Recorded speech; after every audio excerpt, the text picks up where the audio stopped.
everyone. You're listening to Sarika Singh on Communicate 101, Speaking Writing Tips, your podcast channel for effective communication. On this podcast, I talk to you about becoming an effective communicator in life, be it relationships, branding communication, creative writing skills, and more. I share insights on how to speak, when to speak, tips to avoid and handle those goof-ups, how to pitch to clients, how to break the ice and start conversations, and everything around this topic that walks through my mind. This episode begins.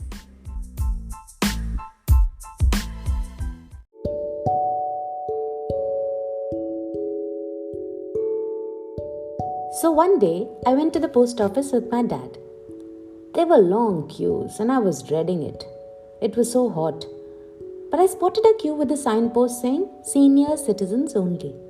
What a relief, I thought. But no, my dad wouldn't join that empty queue. That queue was empty. But my dad said, No, I'm not old. I'm not going to go into that queue. Not old? Even after retiring some 2 decades ago? Oh yes, that was my dad.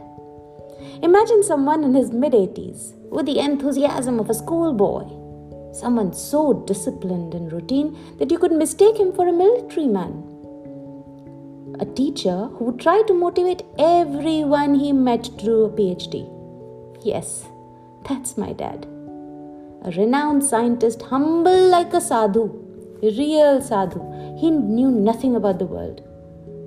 He was not worldly wise, he was not street smart, but his life was dedicated to books and teaching. A simple, straightforward, saintly, self-made man who took charge of his life at the age of 7. My dad breathed his last in my arms, looking at me in the eye. Just 2 months ago. I miss him terribly. Papa, I miss you. His words as they echo in my ears help me heal, help me find my inner strength, help me carry on. Most importantly, I have a great father. I won't say I had a great father. I still talk about him in the present tense because he's with me, by me, guiding me, always. I didn't know whether I would pick up the pen again to write or to teach. But because my dad always said I write and speak beautifully, and he always admired my efforts to mentor young minds, I thought I want to continue to write, to speak, to share. With folded hands, I dedicate this podcast to my dad and your dad or your mom or your anyone close to you whom you lost physically but never in spirit.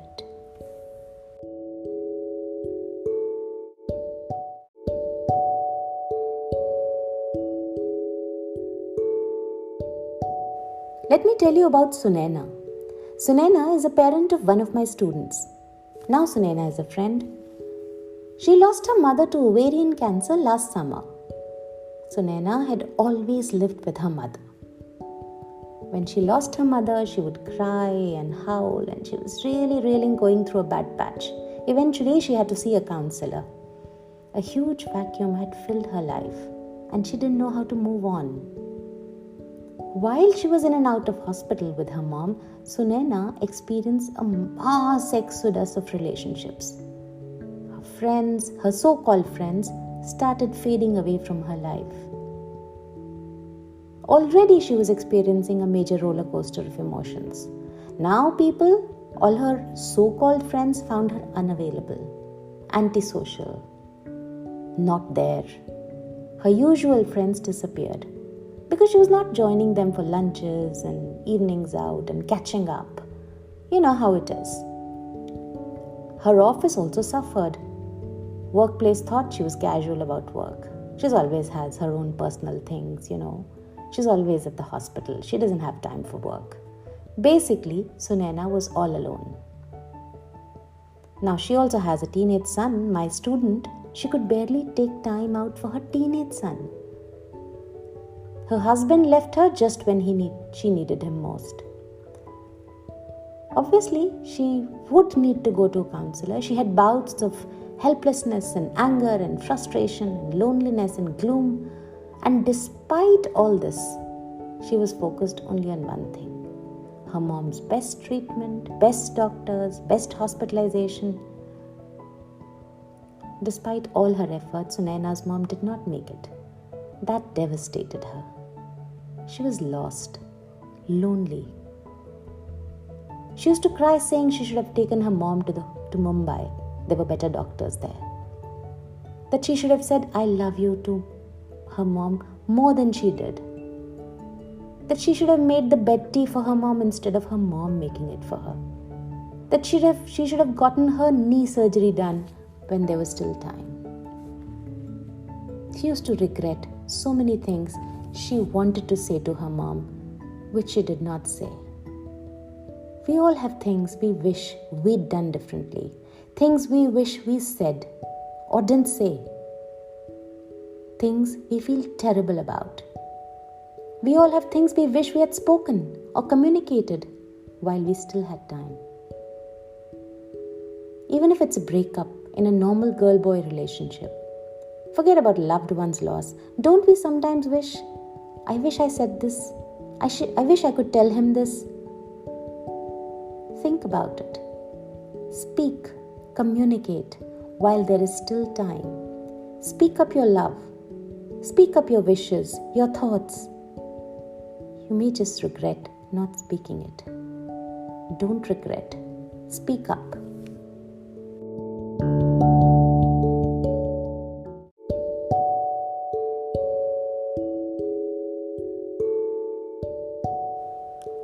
We all have busy lives. In those busy routines, we forget saying that "see you soon," "good morning," "I love you" to our moms and dads and grandparents.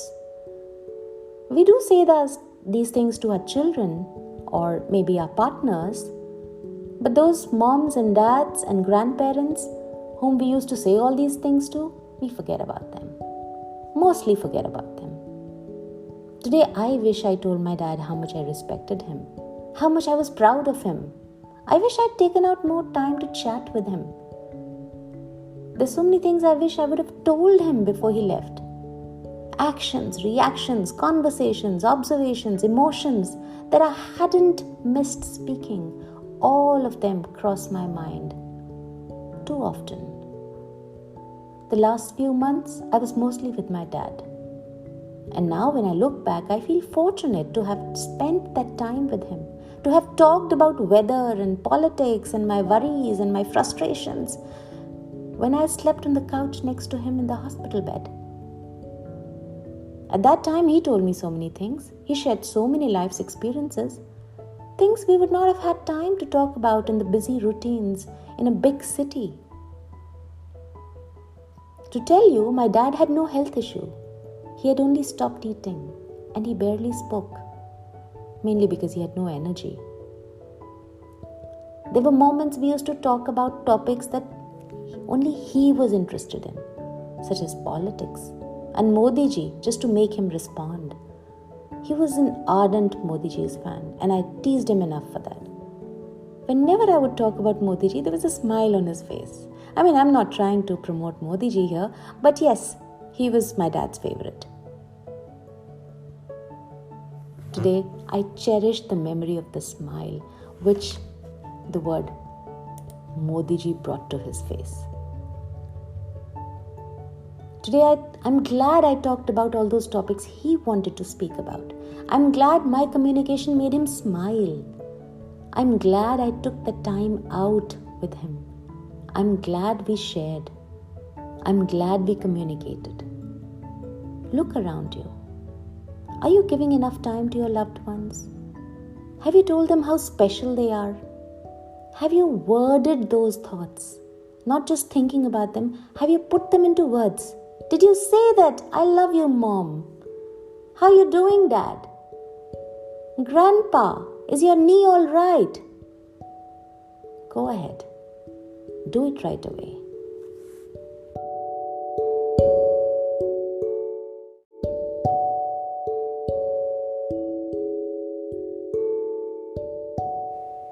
Mrs. Devyani, who lives in my neighborhood, would often complain to her son Vinay that her eyes were bothering her, that she was having trouble reading at night and they were watery, and she was always complaining. So one fine day, Vinay said, okay, I'm going to take the doctor's appointment. And he took the doctor's appointment. She was happy that night. But the next day, when it was time to go and see the doctor, she said, I'm not feeling well. Let's go next week. Vinay was like, okay. The next week again, Vinay took the appointment. Again, Mrs. Devyani made an excuse. But the whole time, she used to keep complaining about her eyes. So poor guy, Vinay again took the appointment. This cycle kept going on.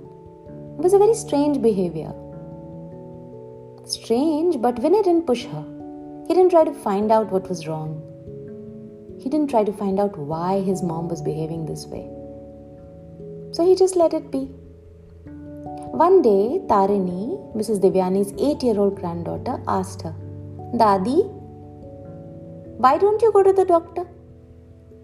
You're always saying your eyes are hurting, your eyes are watery, but why don't you go to the doctor? Mrs. Devyani confided in her 8-year-old granddaughter. She told her, Beta, I used to be a badminton player in college. I had to give up the game because my knees were bad. My arthritis came in early.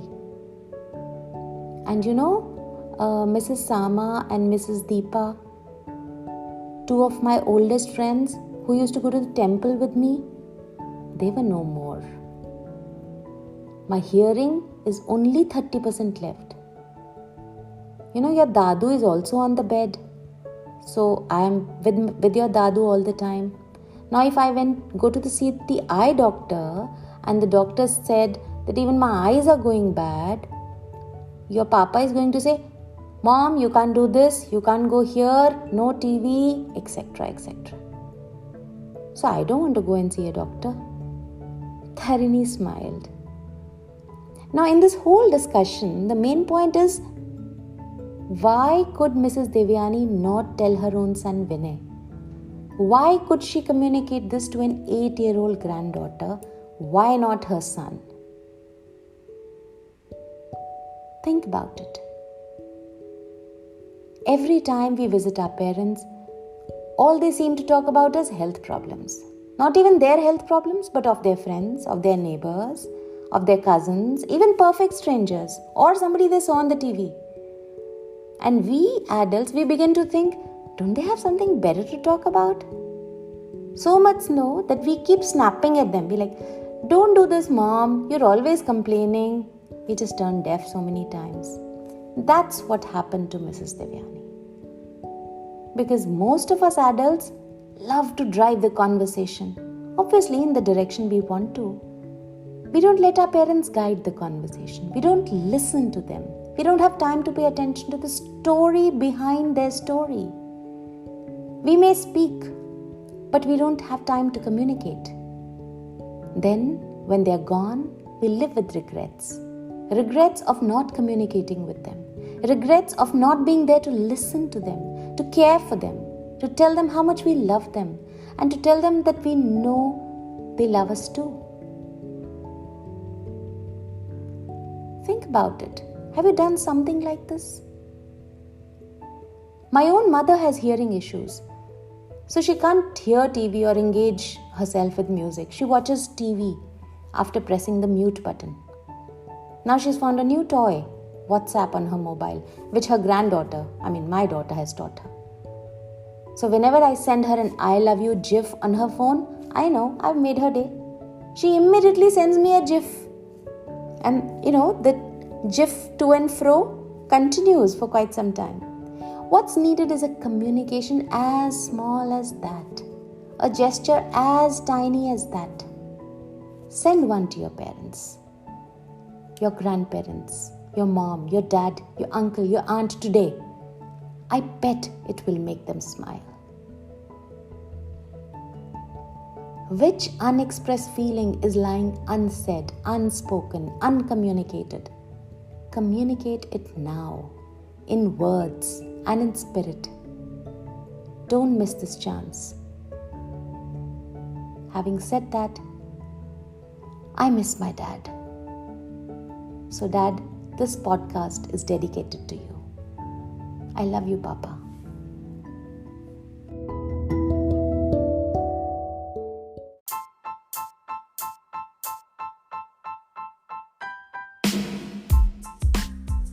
Thank you for listening to this episode of Communicate 101 Speaking Writing Tips with Sarika Singh. If you want to be notified of upcoming episodes, be sure to hit the subscribe button and follow the podcast. I'll be back to share more stories, more life experiences, and more communication tips every Friday. If you want to reach me or connect with me, just put your comments in the comment box below or mail me at info@sarikasingh.in. I know you're going to rate and review this podcast, so a big thank you in advance. Stay tuned and think about what we talked today.